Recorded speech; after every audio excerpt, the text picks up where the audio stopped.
ऊसर में स्वर्ण उगा देंगे, कंकड़ पत्थर समतल कर, कांटों में फूल खिला देंगे, सतत परिश्रम से अपने हैं, वैभव लाने वाले हम, शोषित पीड़ित दलित जनों का भाग्य बनाने वाले हम, मानवता के लिए उषा की किरण जगाने वाले हम, शोषित पीड़ित दलित जनों का भाग्य बनाने वाले हम, अन्य किसी के मुँह की रोटी भरना अपना काम नहीं, पर अपने अधिकार गवाकर कर सकते आराम नहीं।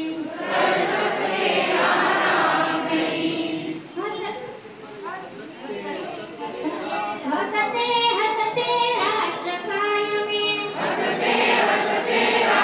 कार्य में शक्ति लगाने वाले हम, शोषित पीड़ित दलित जनों का भाग्य बनाने वाले हम, मानवता के लिए उषा की किरण जगाने वाले हम, शोषित पीड़ित वंचित जन का भाग्य बनाने वाले हम, रोटी कपड़ा मकान शिक्षा आवश्यकता जीवन की व्यक्ति और परिवार सुखी हो, तभी मुक्ति होती सच्ची। हंसते हंसते राष्ट्र कार्य में शक्ति लगाने वाले हम, शोषित पीड़ित दलित जनों का भाग्य बनाने वाले हम, मानवता के लिए उषा की किरण जगाने वाले हम, शोषित पीड़ित वंचित जन का भाग्य बनाने वाले हम, भारत माता का सुख गौरव प्राणों से भी प्यारा है, युग युग से मानव हित करना शाश्वत धर्म हमारा है, जीवन शक्ति उसी माता को भेंट चढ़ाने वाले हम, शोषित पीड़ित वंचित जन का भाग्य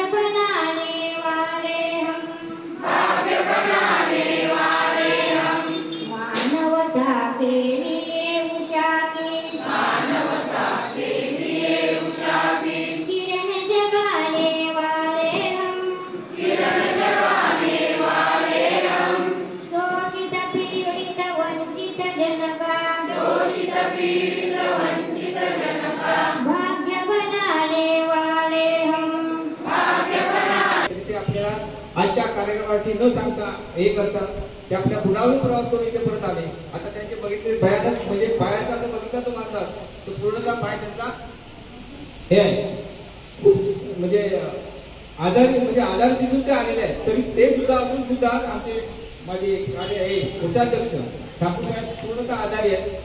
मग ते सुद्धा शब्द लावून तेही आज येत नव्हते, तेही आमच्या शब्दाला परत आले. फक्त आमचे संघटक आणि भारतीय मजूर बांधकाम कामगार संघाचे कोषाध्यक्ष ओंकार गुरव हे ऍडमिट असल्यामुळे येऊ शकलेले नाही.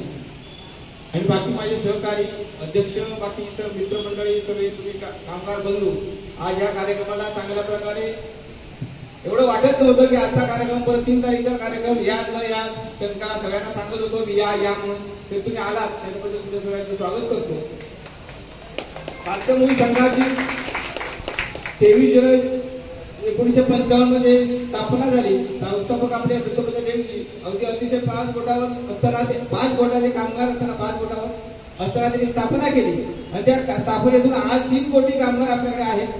संघटना 1 नंबरची आहे हे आपल्याला सगळ्यांना जाणून घेऊन आता आपल्या गुरुजी बोललेच. आणि त्यात आपण बांधकाम कामगार, घरेलू कामगार, ऊस तोडणी, वीज काँक्रीट कामगार, एसटी म्हणजे बऱ्याच संघटना, 7 संघटना, 7,000 संघटना आपल्या भारतीय मजूर संघाच्या संघटनेमध्ये आहे. भारतीय मजूर संघ म्हणजे कोण? भारतीय मजूर संघटना म्हणजे एक प्रमुख, कुटुंबातला एक प्रमुख आहे हे आपल्याला सांगून जातो मी. कारण हे आपल्याला कोणालाही माहित नाही. बांधकाम, घरेलू, वीज कामगार म्हटलं की आपण वेगळं होतो, तसं नाही आहे. भारतीय मजूर संघटना म्हणजे भारतीय मजूर मेन आपला हे आहे, माता आहे, हे विसरून जाऊ नका. कारण प्रत्येक वेळी मी काय कार्याचं काम करत असताना, आपल्या संघटनेच्या ह्याच्यात काम करत असताना भारतीय मजूर संघ हा वेगळा पडतो आणि बांधकाम कामगार, घरेलू कामगार, इतर ज्या संघटना आपण मी म्हणतो असं नाही आहे. आपलं बांधकाम कामगार किंवा हे सुद्धा भारतीय मजूर संघाचाच एक अंग आहे. अशा त्यांना जोडलेल्या बऱ्याच 7,000 शाखा आहेत, त्यात हे काम चालू असतं. त्याच्यामुळे बांधकाम कामगार किंवा भारतीय मजूर हे वेगळं कोणीही म्हणू नये. आणि हे दिलेलं काम, हे पद मी जरी आता असतो आणि गुरवजी जरी असते आणि हे जरी असते, हे बांधकाम पद दिलेलं आहे, हे फक्त हे संघटनेच्या व्यवस्थापनेसाठी दिलेलं आहे, आमच्या मजा करण्यासाठी नाही. आम्ही केव्हाही बघा संघटनेचा आपण जेव्हा बोर्ड लावत असतो, कुठे काय करू तरी चालेल. आता ही पुढची आता कार्यकारिणी पुढे आता आम्ही 60-65 वयाचे झालो, नवीन कार्यकारिणी होईल. त्या कार्यकारिणीत नवीन कार्यकर्ते असतील, पुढच्या त्यांना चांगल्या आमच्या शुभेच्छा असतीलच. परंतु आता त्यांनाही तुम्ही सहकार्य करायचं आहे. आम्ही नसतो आणि कोण नसतो तर आम्ही आमच्या केव्हा नाही केव्हा तुमच्या कार्यक्रमाला असू. परंतु ज्या वेळी तुम्हाला वाटेल त्यावेळी तुम्ही आम्हाला फोन करून सांगायचं आहे. काय कसं अडचण आहे का असतील तरी सांगायचं. तरी सुद्धा नवीन कार्यकारिणी आता तुमच्या नंतर थोड्या वेळानंतर होईल ते, आणि ठराव होईल. काही लाखांच्या वरेस ठराव आहेत, आपले 4-5 ठराव आहेत, ते काही सांगितल्यानंतर वाचून दाखवतील. आणि त्या ठरावाला आपण सगळ्यांनी काय म्हटल्याप्रमाणे कोणी काय द्यायचं ते सगळ्यांना प्रत्येकाला दिलेलं आहे. कालपासून ही तयारी चालू आहे.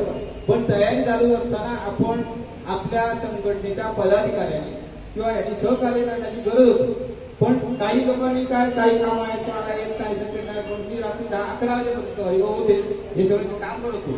त्यांचं काम होतं, अध्यक्षांनाही फोन केलं, मी बोललो त्यांच्याशी, ते त्यांचं काम होतं. प्रत्येकाच्या उद्योगात मी रिकामी आहे मी असं म्हणत नाही, यायला पाहिजे. प्रत्येकाचे उद्योग आहेत, प्रत्येकाचे आहेत. पण एक सहकार्य बोलले, फोन केले तरी मला पूर्ण आहे, मला बरं वाटतं जाते. पण तुम्ही गेलात मग नाही गेलात, काय केला, काय होणार आहे. हे जेवणाची व्यवस्था म्हणा, काय तुम्हाला चहा पाण्याची व्यवस्था म्हणा, इतर काही गोष्टी आहेत, हे सगळं करावंच लागतं. केल्याशिवाय तुम्ही काय उठल्याशिवाय खाली उतरल्याशिवाय सुद्धा घालतात.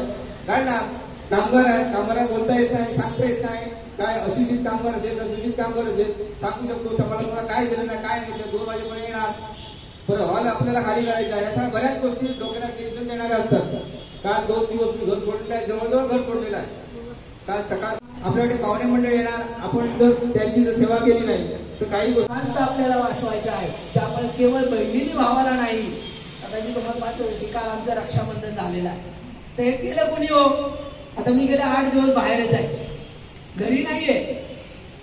काल आपला जो काही कार्यक्रम होता केंद्राच्या पदाधिकाऱ्यांचा, आणि म्हणून भारतीय मजूर संघाने एक संकल्पना आणलेली आहे की सामाजिक रक्षाबंधन केवळ बहिणींनी भावाला नाही, तर भविष्य काळामध्ये प्रत्येकाने एकमेकाला रक्षाबंधन केलं पाहिजे आणि आपल्या देशाचं रक्षण केलं पाहिजे. असं सामाजिक रक्षाबंधन. आणि येणारा गणपती जो आहे तो गणपतीच्या काळामध्ये सार्वजनिक जो काही गणपती असेल, घरातला गणपती असेल, तो सामाजिक गणपती आपला झाला पाहिजे. म्हणजे काय तर आपल्या घरामध्ये काम करणारे जे कोणी घरेलू कामगार असतील, आपण ज्याच्याकडे आपले कपडे इस्त्रीला टाकतो तो आपला त्या ठिकाणचा इस्त्रीवाला असेल, आपण ज्याच्याकडे चप्पल शिवून घेतो तो आपला चर्मकार समाजातला बांधव असेल, जे जे आपल्याला मदत करतात, ठीक आहे पैसे देत असतील, पण अशा सर्वांना आपल्या घरात बोलवून त्यांच्या हस्ते गणपतीची आरती अशी भविष्य काळामध्ये आपण सर्वांनी करावी. हे 2 कार्यक्रम हे आपल्या सर्वांनी करावे. पुन्हा एकदा या निमित्तानं आपल्या सर्वांना शुभेच्छा देतो. आणि या ठिकाणी मला आपण बोलवलं आणि इतक्या शांतपणे आपण ऐकून घेतलं त्याबद्दल पुन्हा एकदा आपल्या सर्वांचे आभार मानून मी या ठिकाणी थांबतो. धन्यवाद. मागचा 1/2/2022 रोजी भारतीय मजूर संघटनेची नवीन कार्यकारिणी या ठिकाणी झाली आणि त्या कार्यकारिणीच्या माध्यमातून आजपर्यंत जो सिंधुदुर्ग जिल्ह्यामध्ये संघटनात्मक धोरण असेल किंवा संघटना भारतीय मजूर संघटनेच्या माध्यमातून जे जे कार्यक्रम झाले त्या कार्यक्रमातून वृत्तांत अहवाल मी तुमच्या समोर सादर करतो. परंतु काही कमतरता राहिलं असतील कारण 1/2/2022 रोजी ज्यावेळी सचिव या पदावरती नेमणूक झाली आणि काही काळानंतर 2-3 महिन्यानंतर माझ्याही घरामध्ये एक प्रसंग आणि त्या प्रसंगासून आठवड्यातून कमीत कमी आपण 2-3 वेळा मला मुंबईला जावं लागत असेल आणि त्यावेळी कार्यक्रम करत असताना काही अडचणी स्वतः मला तेवढा वेळ सुद्धा देता आला नाही. काही मिटिंगला सुद्धा थोडा नगरवासीमध्ये हॉल कणकवली येथे कामगार मेळावा घेण्यात आला. यावेळी एकूण उपस्थित 369 कामगारांची उपस्थिती होती. जिल्ह्याचं वृत्त थोडक्यात त्या ठिकाणी वाचन केलं जातं. जर समजा काय चुकीचं असेल तर सुचू शकतात आणि जर बरोबर असेल तर टाळ्या वाजवून त्यांना मंजुरी देऊ शकतात. या 2 वर्षांनी म्हणजे 2.5 वर्षाच्या आज होणाऱ्या अधिवेशनाच्या निमित्ताने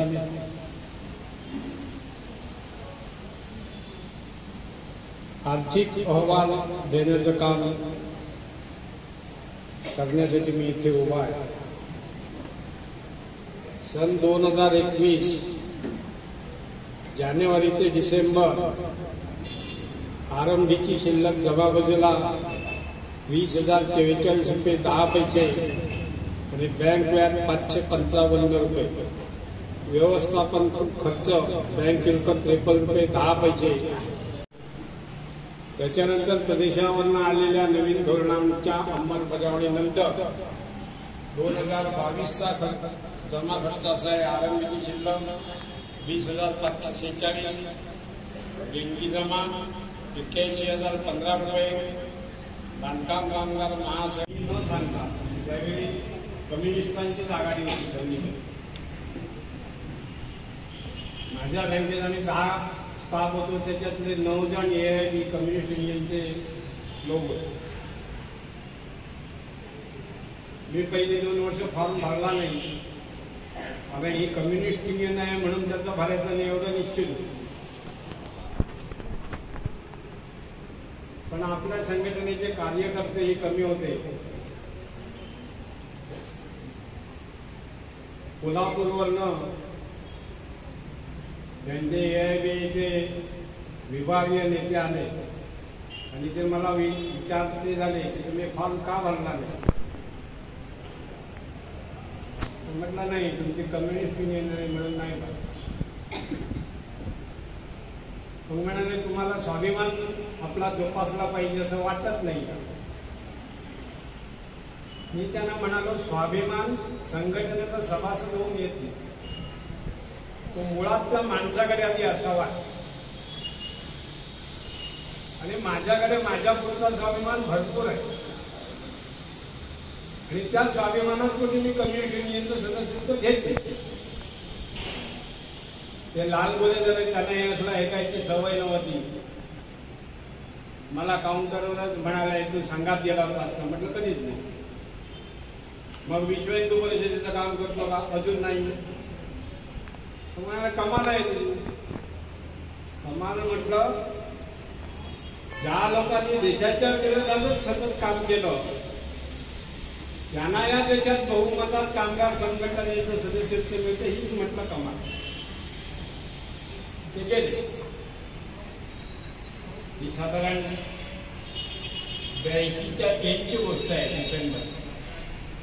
आणि 84 जानेवारीमध्ये भारतीय मजदूर संघाचे कार्यकर्ते जिल्हा दौऱ्यावर आले. त्याच्यात कोल्हापूरचे धनंजय शिरोडकर. म्हणजे या जिल्ह्यात फॉर्म भरायला सांगणारा दुसरा माणूस काही माझ्या अगोदर थोडेसे सभासद होते बँक ऑफ महाराष्ट्र. पण फॉर्म द्यायला सुद्धा सक्रिय संघटन सदस्यत्व नव्हतं. 84 सालमध्ये मी फॉर्म भरला. मी फॉर्म भरला आणि मला ताबडतोब त्यांनी विभागीय कमिटीत घेतला आणि मी संघटनेचं शनिवार रविवारी काम करायला. त्यानंतर असं होता होता आपल्या भारतीय मजदूर संघाचं इथं चांगल्या प्रकारे काम रुजवणारा माणूस म्हणजे विरा नाही. त्यांनी जे कार्यकर्ते जवळ केले त्याच्यात अशोक घडी, बाळासाहेब सातंग ही माणसं. विरा नाही हे माझा समाज आहे. कामगार संघटनेचा माणूस म्हणून त्यांचा मला काही संबंध नाही. पण मी कोंडाघाटला ते रस्ता कामगार कार्यकर्त्याच्या याला मिटिंगला आले होते त्यावेळी बँकेत मला भेटायला आले. आणि त्यावेळी त्यांना कळलं की मी NBWचा फॉर्म भरला आणि ते माझ्या जवळ यायला. 90 सालात ओंकार मंगल कार्यालय बापू नाईकांचं तिथे एका आमच्या जातवाल्याचं लग्न होतं. त्या लग्नामध्ये तेही आले होते, मी आलो. त्यांच्याबरोबर एक माणूस होता आमच्या समाजाचा होता पण माझं आणि अपरिचित. म्हणजे योगायोगाची मी आश्चर्याची गोष्ट सांगतो. ते आले, मी बोलता बोलता माझ्या खांद्यावर हात ठेवला आणि त्या माझ्या बरोबर अपरिचित माणसाला असं सांगायला लागले, हे सुधीर ठाकूर बँक ऑफ महाराष्ट्रामध्ये काम करतात, माझ्या भारतीय मजदूर संघाचं काम पुढे हात आलो. मी अजब भारतीय मजदूर संघाचं काम मी करत होतो पण ते जिल्ह्याचा संबंध नव्हता, बँकेचा होता. त्याच्यानंतर 1.5 वर्षांनी 93 सालात हरी चव्हाण आणि सुहास गवाड हे तरणे बांधून कार्यकर्ते माझ्या काउंटरवर समोर आले. पुढापूर का तुम्ही भारतीय मजदूर संघाच्या कार्यकारिणीत होता? येतो. त्याच्या यावेळी विरा नाईकांनी काम थांबवलं होतं. सुलभोक्ते अध्यक्ष झाले होते बांधकाम कामगार महासंघाचे, रस्ते पाटबंधारेचे. आणि नकुल पारसेकर भारतीय मजदूर संघाचे अध्यक्ष.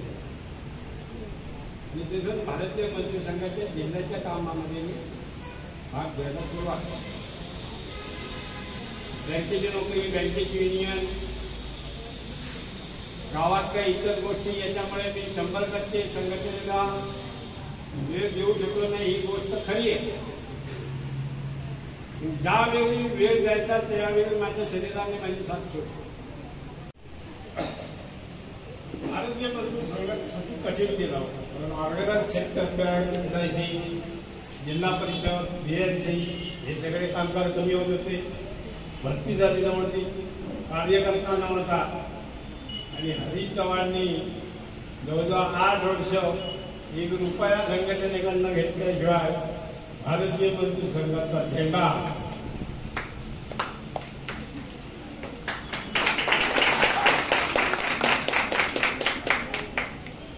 चालू ठेवला.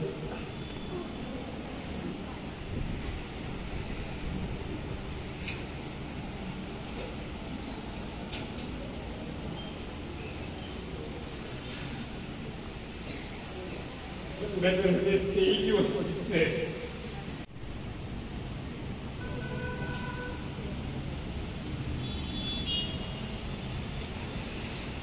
सुशिक्षित कामगारांची कमी आहे.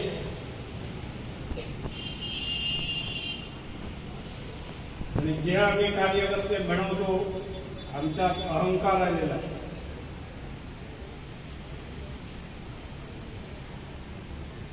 हा अहंकार लवकरात लवकर दूर झाला पाहिजे. भारतीय मजूर संघाचं एकच युनिट आमच्याकडे घरी बांधकामचं चांगल्या प्रकारे चालू आहे. पण एका युनिटच्या कामाचा सुद्धा आदर्श महाराष्ट्रातील इतर जिल्ह्यांनी घ्यावा अशी परिस्थिती आहे. याचे कारण म्हणजे कामगार सभासद आणि आमचे कार्यकर्ते. हे प्रकर्षाने सांगण्याचं कारण हे नाही. प्रत्येक गोष्टीची ज्यावेळी दिवस बरे येतात ना, कुटुंबात सुद्धा तेच असतं बघा. ज्यावेळी कुटुंब गरीब असतं, हलाखीचे दिवस असतात, त्यावेळी भावाला भाऊ धरून जावेला जाऊ धरून असतो. दिवस बरे आले की प्रत्येकाच्या अंगातले गुण त्याचे कंड बाहेर येतात.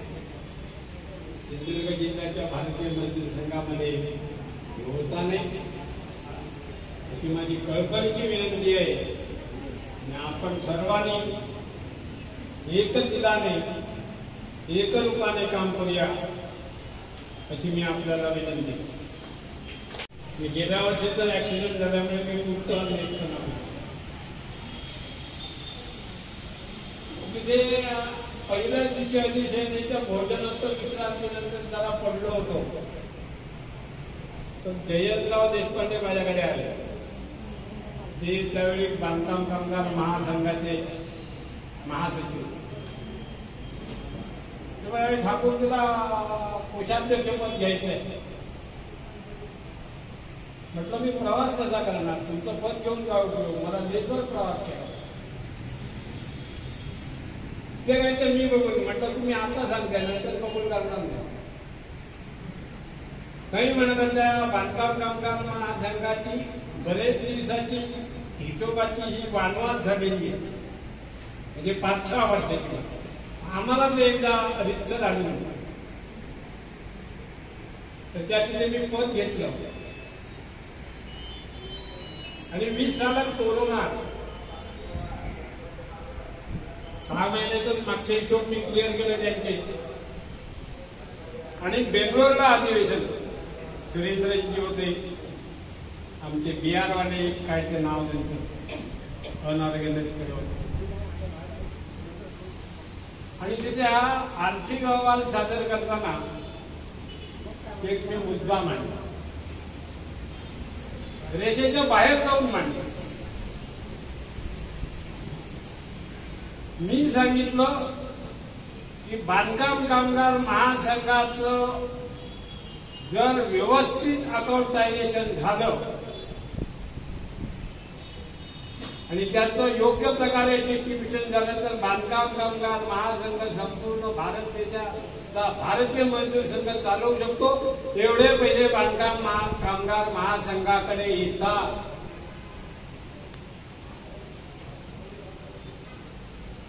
परंतु काही राज्याचे सभासद संख्या अमुक आणि पैसे आले अमुक. तेव्हा म्हटलं हे जे नागोबा होऊन बसलेले अनेक वर्ष लोक आहेत, या नागोबांना बाजूला करा, नवीन माणसं आणा. पण त्यावेळी ते मला म्हणाले की हम किसी पर शक नहीं दे. मी त्यांना असं म्हणून शक देना गलत है, लेकिन सही जानकारी मांगना तो सही जानकारी उन्होंने दे दी. मी माझा मुद्दा अगदी प्रकर्षाने लावून झाला, कदाचित त्यांना आवडलं नसेल. पण नंतर कोरोना सुरू झाला आणि कोरोनामध्ये एक बैठक राष्ट्रीय पातळीवर भारतीय मजूर संघाची झाली. आणि त्या बैठकीमध्ये ऑनलाईन बैठकीमध्ये माझ्याकडे लिंक आली. माझा काही संबंध नव्हता. मोजकी 10 माणसं होती त्या बैठकीत. मी लिंक ओपन केली मिटिंगच्या वेळी आणि विषय तोच होता. आणि त्या बैठकीमध्ये त्यांनी असं ठरवलं की ज्या लोकांचे अकाउंट पासबुक व्यवस्थित नसतील त्यांना शोकॉज नोटीस, आपल्या भारतीय मजदूर संघाच्या इतिहासात शोकॉज नोटीस खालच्या लोकांना देणं एवढ्यापर्यंत भारतीय मजदूर संघाचं डिसिजन झालं. संपूर्ण भारतीय मजदूर संघाच्या देशभरातल्या सगळ्या युनिटकडे अकाउंट जाणीवपूर्वक बांधले गेले, त्याचं इम्प्लिमेंटेशन झालं. आणि त्याची पुढची पायरी ही आहे की 50 वर्षाच्या खालची लोक संघटनेत असावी की जेणेकरून कोणी नागोबा होऊ नये. जरी कदाचित त्या बैठक मी स्वतः ऐकली पूर्ण, मी काही बोललो नाही, कदाचित म्हटलं मला चुकीने पाठवलेली असेल तर मी बोलणं हा अधिक्षेप आहे. कारण ती राष्ट्रीय दर्जाची सगळी राष्ट्रीय मंडळी होती 10 माणसं. आणि नंतर वर्षभरात हे आलंच सगळी. हे सांगण्याचं कारण आहे भुजबळ साहेब, या सगळ्या याच्यात माझा कुठेतरी खालीचा वाटा आहे. आणि त्यात संघटनेचं प्रेम आणि संघटनेचं प्रेमच आहे. ज्या लोकांनी आम्हाला दत्तोपंतजी आले होते सिंधुदुर्गमध्ये, त्यांच्या पायाला हात लावून नमस्कार करण्याचं भाग्य होतं. ज्या माणसाच्या शरीराला स्पर्श आम्ही केला त्याचा एक तर येणू आमच्या कार्यकर्त्यांमध्ये असावा असं मला वाटतं. धन्यवाद.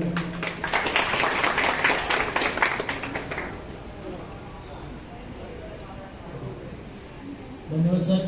त्यानंतर अधिवेशनाच्या माध्यमातून शासन पातळीवरती अंकुश घडीगावकर उपाध्यक्ष, वंदना विलास तावडे उपाध्यक्ष, राजेंद्र आरेकर उपाध्यक्ष, हेमंत कुमार सीताराम परब सचिव, श्रीमती शुभांगी जयराम सावंत सहसचिव, सौ प्राची परब सहसचिव, ओंकार दीपक गुरव कोषाध्यक्ष आणि कार्यकारी सदस्य.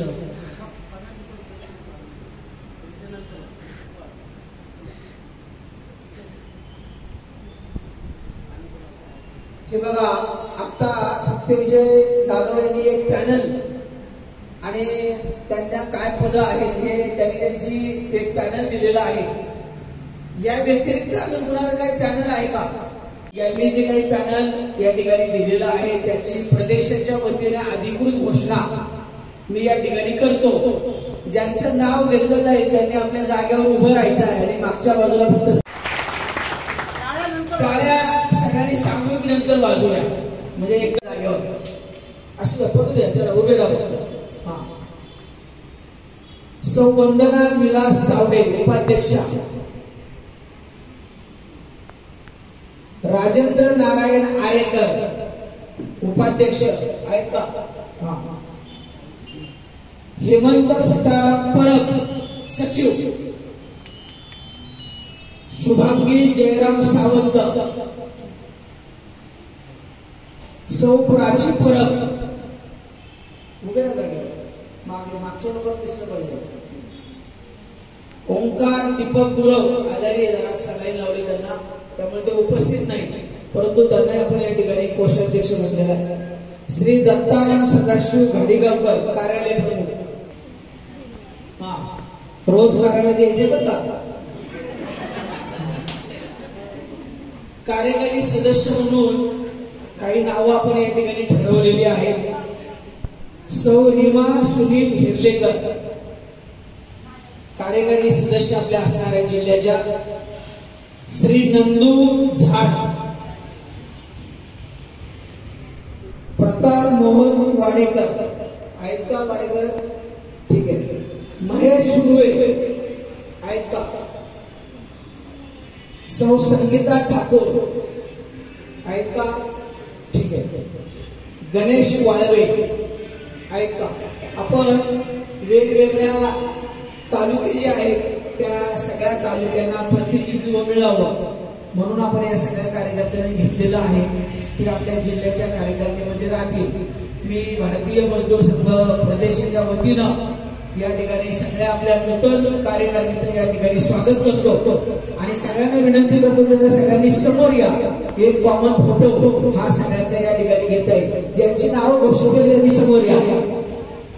या इथे ज्यांची ज्यांची नावं घेतली त्या सर्वांनी समोर या. भारतीय मजदूर संघाचा, भारतीय मजदूर संघाचा, पंचांग कामगार महासंघाचा, घरेलू कामगार संघाचा, भारत माता की, भारत माता की. धन्यवाद.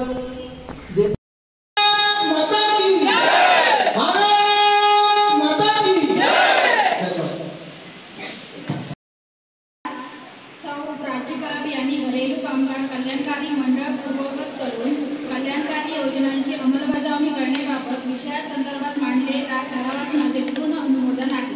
धन्यवाद.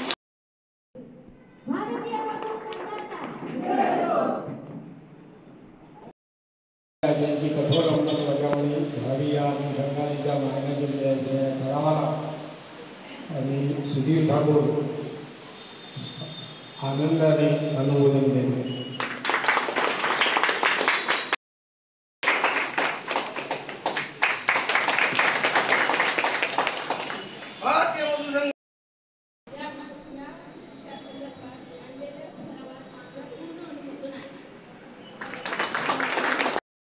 अधिवेशनाला उपस्थित राहिलेले आपले पुण्यावरून क्रमांक 8 सामाजिक सुरक्षा कोड 2020 हा राज्यात त्वरित लागू करण्यात यावा. सरकारला ही सभा विनंती करीत आहे की या ठरावातील मागण्या सरकारने मान्य कराव्या. तसेच सरकारच्या या मागण्यांकडे लक्ष आकर्षित करण्यासाठी आगामी काळामध्ये राज्यभर जिल्हा पातळीवर आंदोलन करून सरकारला या विषयात. ठराव क्रमांक 2 मांडत आहे. बांधकाम कामगारांना मंडळाचे लाभ व प्रमाणपत्र मिळण्यासाठी शासनाकडून कारवाई होणे पाहिजे. आज सिंधुदुर्ग जिल्ह्यात सुमारे 20,000 एवढे बांधकाम कामगार मंडळाअंतर्गत नोंदीत आहे. तर महाराष्ट्रात सुमारे 15 लाख एवढे कामगार नोंदीत आहेत. या कामगारांना मंडळाच्या ऑनलाईन लाचगटीमुळे त्रास सहन करावा लागत आहे. बांधकाम कामगारांचे सन 2019-20 या वर्षातील ऑफलाईन कामात लाभाचे अर्ज मंजूर करण्याबाबत मंडळ पातळीवर अद्याप निर्णय घेण्यात आलेला नाही. तसेच ऑनलाईन लाभ अर्ज सादर केल्यानंतर योग्य नोटीस लाभाची रक्कम कामगारांच्या बँक खात्यात जमा होत नाही. लाभांच्या अर्जासाठी कामगारांना कागदपत्र तपासणीसाठी जिल्हा मुख्यालयाच्या ठिकाणी प्रवास करावा लागत असून यामुळे कामगारांना महाग त्रास होत आहे. तसेच ग्रामसेवकांच्या आडमुठे धोरणामुळे आज कामगार नोंदणी नूतनीकरण व लाभ रकमेपासून वंचित राहत आहे. आज रोजी घेणाऱ्या भारतीय मजदूर संघ सिंधुदुर्ग जिल्ह्याच्या त्रैवार्षिक अधिवेशनात अशी मागणी करण्यात आहे की कामगारांचे सन 2019-20 आर्थिक वर्षातील ऑफलाईन लाभ अर्ज तात्काळ मंजूर करून लाभ रक्कम कामगारांच्या बँक खात्यात जमा करावी. ऑनलाईन प्रक्रियेमध्ये सुलभता आणि कामगारांना होणाऱ्या त्रासापासून व जिल्हा मुख्यालयाच्या ठिकाणी करावा लागणाऱ्या प्रवासापासून मुक्त करण्यात यावे. सध्यातील ग्रामसेवक संघटनेने त्यांच्या संघटना पत्रिकेवर घेतलेल्या निर्णयामुळे 90 दिवस प्रमाणपत्र मिळण्यास बाधा निर्माण झालेली आहे. ग्रामसेवक संघटनेने 90 दिवस प्रमाणपत्राबाबत शासनाची कोणतीही चर्चा न करता चुकीच्या पद्धतीने संघटना पातळीवर निर्णय घेऊन बांधकाम कामगारांना नूतनीकरण लाभापासून वंचित ठेवलेले आहे. यासाठी ग्रामविकास विभागाच्या शासन निर्णयानुसार ग्रामसेवक यांना बांधकाम कामगारांना 90 दिवस प्रमाणपत्र देण्याबाबत तात्काळ सूचित करण्यात यावे व बांधकाम कामगारांच्या वरील समस्यांबाबत तात्काळ सोडवणूक करून बांधकाम कामगारांना न्याय देण्यात यावा असा प्रस्ताव आज रोजी असलेल्या सिंधुदुर्ग जिल्हा त्रैवार्षिक अधिवेशनात ठेवण्यात येत आहे. स्थापन करणे ही शासनाची जबाबदारी आहे. मात्र गेल्या अनेक वर्षापासून या समित्या व मंडळांचे पुनर्गठन करण्यात आलेले नाही. त्या पुढील प्रमाणे आहे. महाराष्ट्र राज्य किमान वेतन सल्लागार समिती, 2 नंबर महाराष्ट्र कामगार कल्याण मंडळ, 3 महाराष्ट्र राज्य सुरक्षा रक्षक सल्लागार समिती, कामगार राज्य विमा योजना रिजनल कमिटी, भविष्य निर्वाह निधी रिझल्ट कमिटी, महाराष्ट्र घरेलू कामगार कल्याण मंडळ, महाराष्ट्र असंघटित कामगार कल्याण मंडळ, महाराष्ट्र इमारत व इतर बांधकाम कामगार कल्याण मंडळ, महाराष्ट्र राज्य माथाडी सल्लागार समिती, विविध सुरक्षा रक्षक जिल्हा मंडळ, विविध माथाडी मंडळे व अन्य समित्या. या समित्यांचे पुनर्गठन न झाल्यामुळे अनेक कामगारांनी कामगार कायद्यांची अंमलबजावणी प्रलंबित आहे. किमान वेतन पुनर्निर्धारण करण्यासाठी 15 उद्योगांचे प्रस्ताव महाराष्ट्र शासनाकडे पाठवण्यात आलेले आहे. ते अद्याप मंजूर करण्यात आलेले नाही. अनेक उद्योगांचा किमान वेतन कालावधी पूर्ण झालेला आहे, परंतु त्याचे पुनर्निर्धारण झालेले नाही. घरेलू कामगार कल्याण मंडळ 2016 पासून समितींची मुदत संपल्याने संपुष्टात आलेले आहे. अद्याप पुनर्गठन करण्यात आलेले नाही. महाराष्ट्र कामगार कल्याण मंडळाची मुदत संपून अनेक वर्षे झाली, अद्याप त्याचे पुनर्गठन करण्यात आलेले नाही. माथाडी आणि सुरक्षा रक्षक मंडळाची मुदत संपून 3 वर्ष पूर्ण होऊन गेले, अद्याप त्याचे पुनर्गठन करण्यात आलेले नाही. कामगार राज्य विमा रिजनल कमिटीसाठी भविष्य निर्वाह निधी कमिटीसाठी भारतीय मजदूर संघ महाराष्ट्र प्रदेशाच्या वतीने 2007 पासून महाराष्ट्र शासनाकडे नावे पाठवण्यात आलेली आहेत, ती अद्याप सरकारने मंजूर करून केंद्राला पाठवलेली नाही. या सर्व परिस्थितीमध्ये महाराष्ट्र कामगार कायद्याची अंमलबजावणी ठप्प आहे. अनेक योजना सरकारला या समित्यांच्या माध्यमातून राबवता येतात, मात्र या समित्यांचे पुनर्गठन केलेले नसल्याने त्या राबवल्या जात नाही.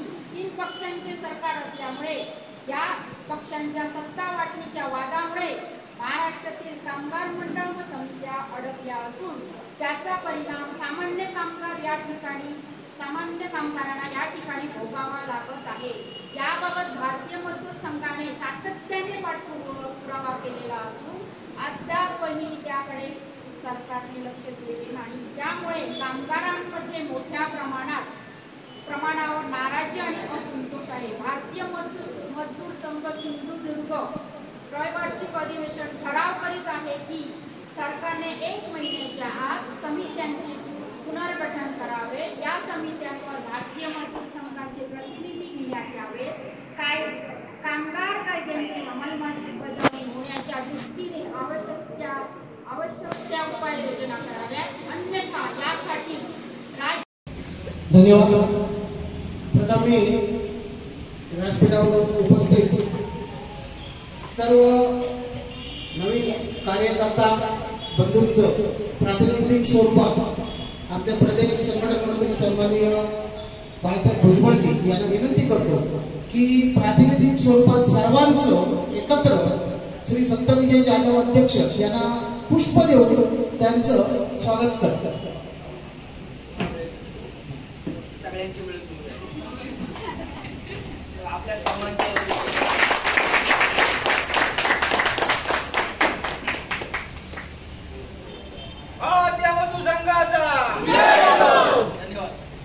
धन्यवाद. सकाळी 11 वाजल्यापासून आपण या ठिकाणी आहात. भारतीय मजदूर संघाच्या त्रैवार्षिक अधिवेशनासाठी भारतीय मजदूर संघाचे प्रदेश संघटन मंत्री सन्माननीय बाळासाहेब भुजबळ, व्यासपीठावर उपस्थित कोकण विभाग संघटन मंत्री सन्माननीय बाळासाहेब साटम, ज्येष्ठ कार्यकर्ते सुधीर डांगूर, सत्यविजय जाधव आणि त्यांची नवनिर्वाचित टीम, माजी अध्यक्ष आणि आगामी काळात आपल्याला सहकार्य करणाऱ्या सेविकांची मुलं आणि आपण सगळे कार्यकर्ता बंधू भगिनी श्रीदेव विश्वकर्मा. माझी परिस्थिती अशी झालेली आता इकडे आणि तिकडे मी तुमच्या पोटात कावळे आढळते आणि त्याच्या मनातल्या मनात जे काय तुम्ही शिवे वगैरे काय देता त्याच्यात मी बोलण्याचा प्रयत्न जाणून बुजून करतो. काय काम होते 5 मिनिटं लेट लागली तरी चकतील नाही म्हणताय. भारतीय मजदूर संघाचा त्रैवार्षिक अधिवेशन आपण एवढ्या मोठ्या संख्येने आणि कमी वेळात ठरलेलं होतं, परंतु कमी वेळात जागेचा ठिकाण बदल आणि आपली उपस्थिती खरोखर चांगली आहे. जे आपण जुन्या नवीन कार्यकर्त्यांच्या आधारावर जे अधिवेशन जे एका